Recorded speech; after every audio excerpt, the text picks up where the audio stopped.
नमस्कार, मैं हूं आपके साथ सिमरन राजपाल। रुक करते हैं दुनिया की बड़ी खबरों की ओर।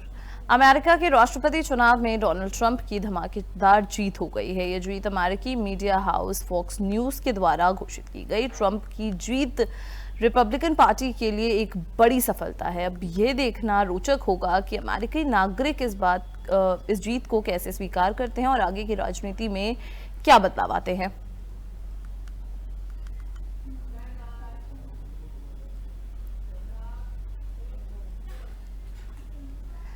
डोनाल्ड ट्रंप ने आगे कहा कि हम चाहते हैं कि लोग अमेरिका में वापस आएं, लेकिन कानूनी तरीके से वापस आएं। यहाँ मौजूद हर कोई बहुत खास और शानदार है।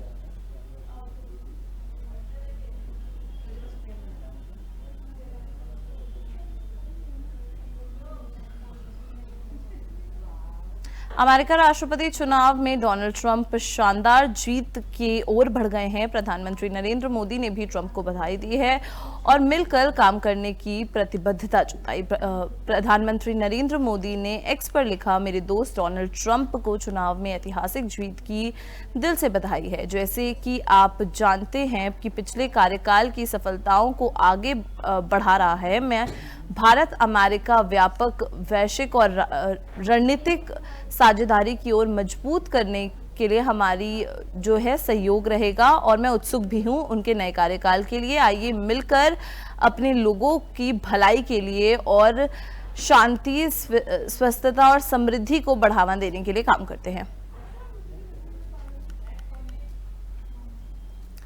कमला हैरिस भारतीय मूल की हैं। उनकी मां भारत से थीं और उनके पिता अफ्रीकी अमेरिकन थे। कमला हैरिस की विदाई के बाद अब अमेरिका की उपराष्ट्रपति पद का कनेक्शन भारत से जुड़ गया है। दरअसल अमेरिकन वाइस प्रेसिडेंट के लिए Republican candidate JD Vance Bharat से गहरा नाता है। उन्होंने भारतीय मूल की उषा वेंस से शादी की है।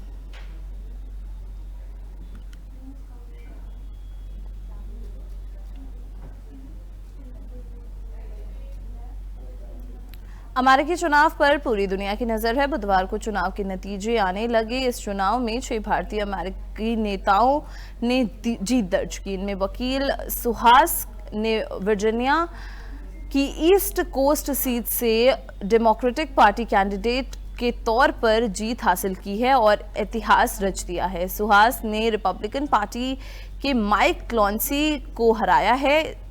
इसके अलावा अभी बेरा, राजा कृष्णमूर्ति, रो खन्ना, प्रमिला जयपाल और श्री थानेदार अमेरिका चुनाव में मौजूद भारतीय अमेरिकी सदस्य प्रतिनिधि सभा के लिए चुने गए हैं।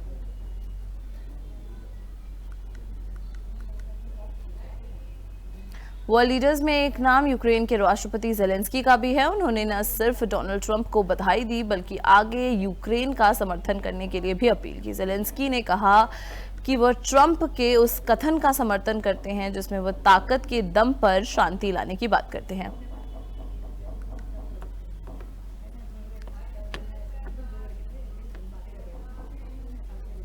विदेश की बड़ी खबरों में बस इतना ही। आगे के लिए बने रहें हमारे साथ। नमस्कार।